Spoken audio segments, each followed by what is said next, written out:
cost benefit analysis of replacing the shell versus installing carbon fiber? How far do you have to stay away from the critical zone with the repairs?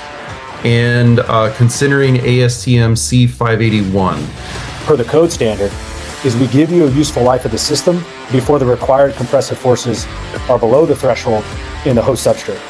So yes, you can, but it has some finality to it.